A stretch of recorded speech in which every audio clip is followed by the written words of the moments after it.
It's still day 95, December 25th. Let's begin with some off-screen stuff on the freighter. After Desmond had found his constant, they were brought back to the sickbay, presumably by other crew members.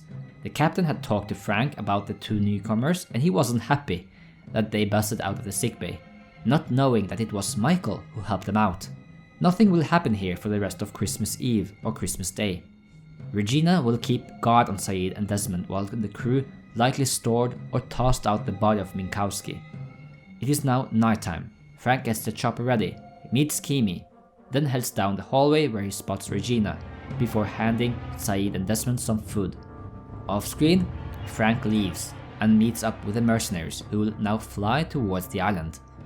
Back on the island, Jack, Kate, Juliet, Daniel and Charlotte will now trek back to the camp. Day 96, December 26th. On the freighter again, Michael goes up to this hallway and tosses in a note.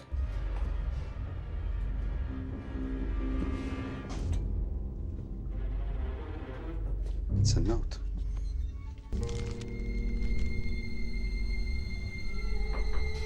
It's a bit odd, but it could be as simple as Ben having talked to Michael about the crew, and that Michael shouldn't trust the captain on board, so he was passing off this information. Jack, Kate, Juliet, Daniel and Charlotte have trekked through the jungle. 진수 씨, 케이트하고 제게 돌아왔어요.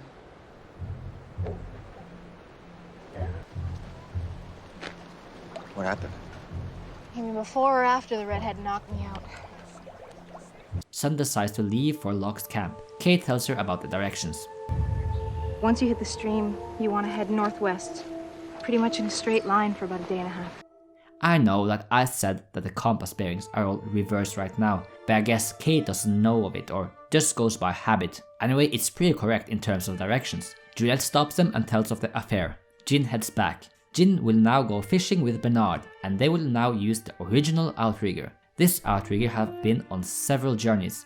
It was first seen on Hydra Island, before it went to one side of the island, then to the other side of the island, to a beach near Pascal Flats, then down to the beach camp, then to the Looking Glass, and then back before it was parked at the beach camp. And it is crucial to know that the outrigger is parked at the beach camp. In less than a week, the island will be moved and the entire camp will be gone. That includes the outrigger. And then this, the kitchen, gone.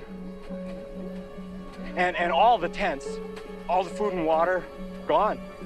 Well, everything but us, all of it. The outrigger remained in the present with the tents, the church, the food, the graves, and the rest, but without any of the people. The next time we see this exact outrigger will be when the camp reappears again. Only the camp is dilapidated after 3 years of being unused. We know it happens at least after Ajira Flight 316 has landed on the island, because of the bottle. The outrigger that Carl brought, that Jin and Bernard used in this episode for fishing, will be one of the outriggers in the outrigger chase. And the crazy thing about time travel is that whatever you're holding onto travels with you, like the rope that Sawyer brought back to ancient times. So this outrigger, the original outrigger, jumps from 2007 to 1988 and stays there. The original outrigger will just stay in 1988. Let's get back to the freighter. The doctor comes into the sickbay and takes them out. Where's the helicopter? Peters is running an errand. What kind of errand? Doctor, I don't know where he's going. Did he go to the island? You know anywhere else he could land? Saeed and Desmond witness Regina's suicide. The captain comes out, tells them that the close proximity of the island is causing a heightened case of cabin fever. He takes them both inside and then up to his office on the upper deck. This is the first time we're in this room. It is filled with books and maps. At the end of the day, they both walk out of this hallway and then go out the door over here, which takes them outside to this area, where they go down the stairs, so they are both on this level again, then go down the hallway to their new room.